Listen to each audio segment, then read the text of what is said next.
Welcome back to RLTV. I am Amy Snyder, and I'm here today with Ethan Brown and Cole Stoy, and we are at the Fairfax satellite location, which is set to become a full-fledged branch in January of 2025.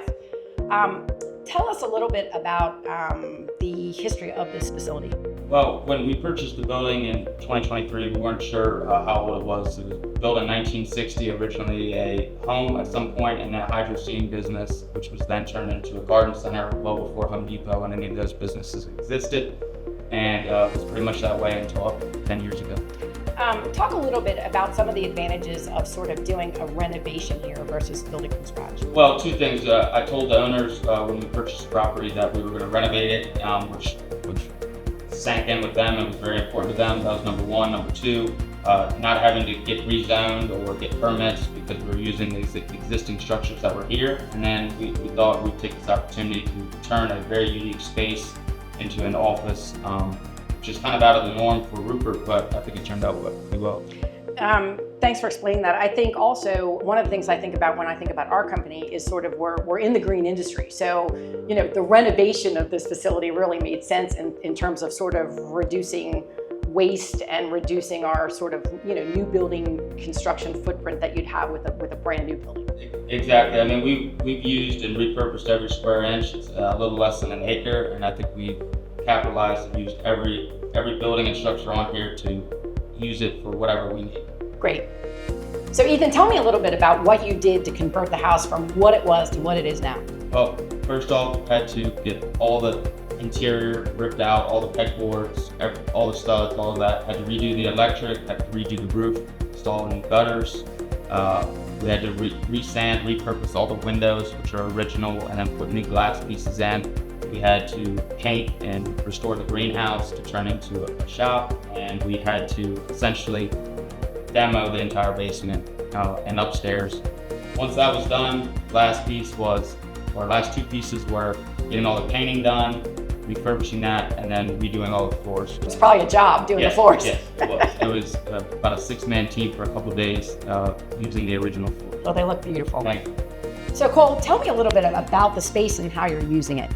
So we started down in the bottom lower level basement, converting that into our field manager space. They go in there and every morning get their keys, have their field manager meetings there. Then we went upstairs, converted all of the existing offices into usable space for our mid-level team, enhanced managers, area managers, designers,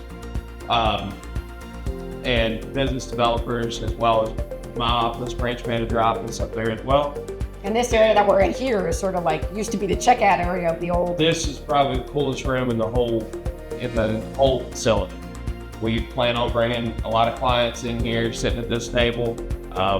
We have all of our staff meetings. All of those will take place here, as well as our reception area for people walking in for jobs. And it's a good first impression. This table that you guys had done is absolutely gorgeous. So yes. Nice work on that. So talk a little bit about how has the community reacted to you guys being here? I think it's been a very positive reaction from the community. We've had several people stop in, not just to ask for work, to ask what we were doing and how we were improving the space. I think they were kind of tired of what it had kind of turned into. Right. And we're happy to see that it had been renovated for something better. Nice. Now, I know you had a lot of work, a lot of help in doing this, and you guys predominantly did most of the work yourself in the course of just a couple months over the winter months of this past year. Anybody on your team or outside your team that you want to give a shout out to? We definitely want to thank Coke Construction for all of the carpentry work. We had Hayslip Electric come in and help us get all of the electric done. Manassas Asphalt helped us with the milling and the paving of the shop. And then our in-house team, we had Guillermo Bolano spent a ton of time over here. Ethan and myself worked directly with them probably through the majority of the winter, as well as Calvert George. He came in and did most of our painting for us of the main offices and all that. Great. Well, it's a beautiful facility. It certainly was a great team effort. I applaud you guys for everything that you did. It's great to be here today, and thank you for joining us for RLTV, and we'll see you next time. Thank you.